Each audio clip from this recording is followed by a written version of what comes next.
One of the most frequent questions that get asked at the animal shelter is, how do you find a reputable breeder? Well, AFWC is going to address this question head on right now. But before I get started, I want to give you a disclaimer. The mission of Animal Friends is to aim for more successful adoptions. Our organization recommends adopting a homeless and abandoned dog, rather than looking to purchase one. With that said, Animal Friends doesn't hold a negative attitude towards purchasing a dog. Reputable dog breeders are what keeps pure dog breeds in existence. With a world full of mixed breeds and mutts, as some call it, there is a genuine concern for staple breeds to become more rare to find and keeping bloodlines as pure as possible to maintain their legacies. For instance, you may have grown up with a certain dog breed like a Labrador Retriever or Pug, or in my case, English Springer Spaniels. And when you decide you want a dog similar to what you had in your childhood, not always can you find such a breed in the shelter. So, you do what your parents did. You go looking. But in today's day and age where puppy mills and backyard breeders seem to pop up all over the place, it can be hard to distinguish between who is considered a reputable dog breeder and who is not. As an organization of concerned community members in Wyoming County, New York, Animal Friends of Wyoming County is going to give you our red flags and recommendations for your quest to find a reputable dog breeder. Inquiries and testimonials. Say you find a dog breeder on Facebook and you like the pictures you see. Check into their profile and see if there is a website listed and visit the site.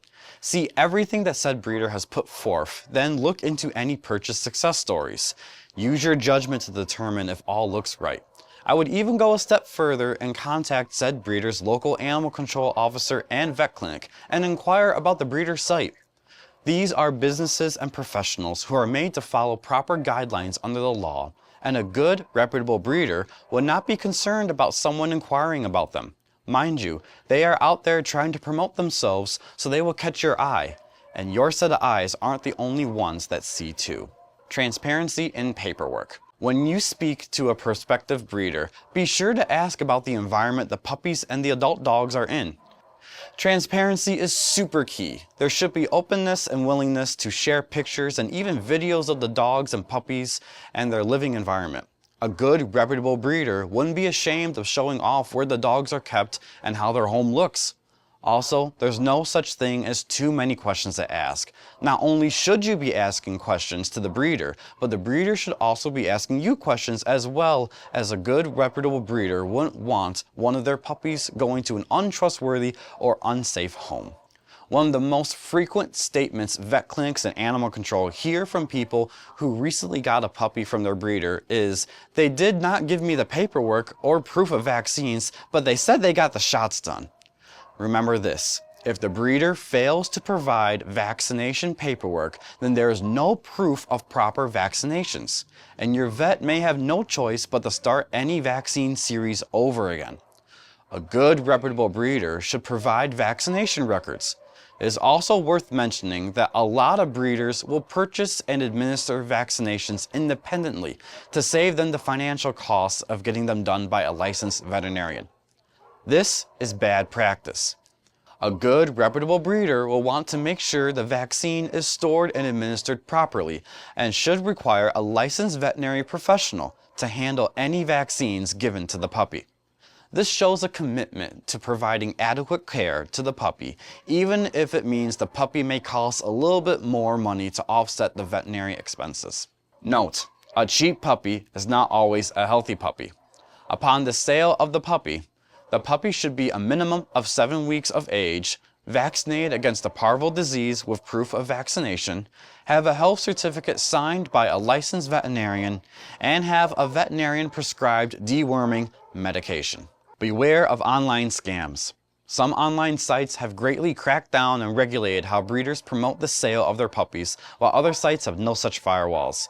So, be very wary of social media posts or Craigslist posts that promise you a puppy but end up scamming you or selling you something not as advertised.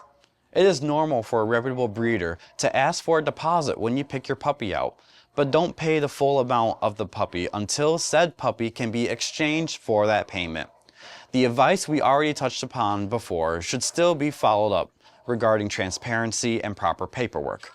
Don't agree to meet in a back alley or a sketchy parking lot to finalize the sale of a puppy.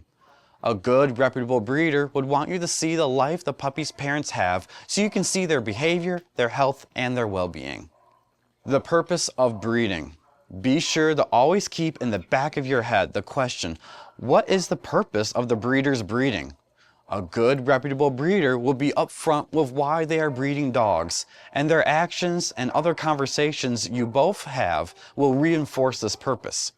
AFWC maintains the belief that if you are breeding for the sole purpose to make money, and that being your primary source of income, you are not a reputable breeder in our eyes.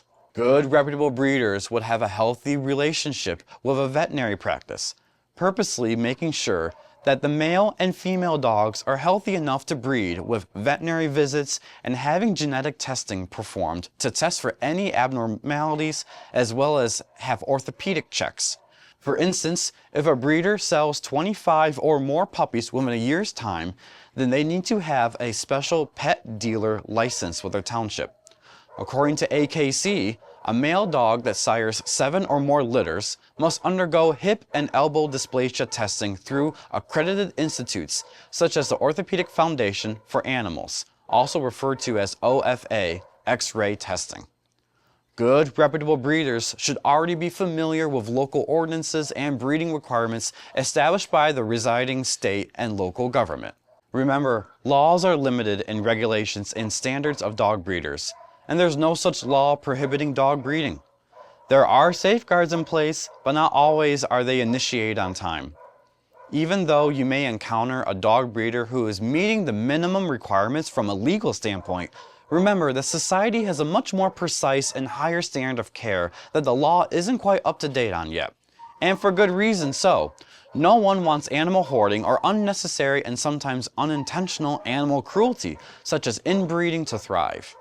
And in a free society, you can't regulate one topic to death because there needs to be some flexibility, in this case such as an oops litter of puppies that in some cases are out of your initial control. If you suspect that someone you know is breeding dogs without the basic minimum and legal standards of care, don't hesitate to report your concerns to an animal control officer or ag and market inspector. And to any dog breeders out there watching this video, I want to make it clear that this is not a personal attack on you. Take this video as a moment of self-reflection. Are you fully abiding by the law and legal requirements? Are you recognizing the image of what bad, disreputable dog breeders give on people like you? If you follow these guidelines and advice, you are one step closer to being the solution to a healthy society rather than a problem. My name is Sam Goodell, the president of Animal Friends of Wyoming County. Thank you for watching this video brought to you by Animal Friends of Wyoming County. Please like this video, subscribe to our social media, share it with a friend, stream the CHOW podcast, and consider giving a tax-deductible donation through our website, www.animalfriendsofwyco.com.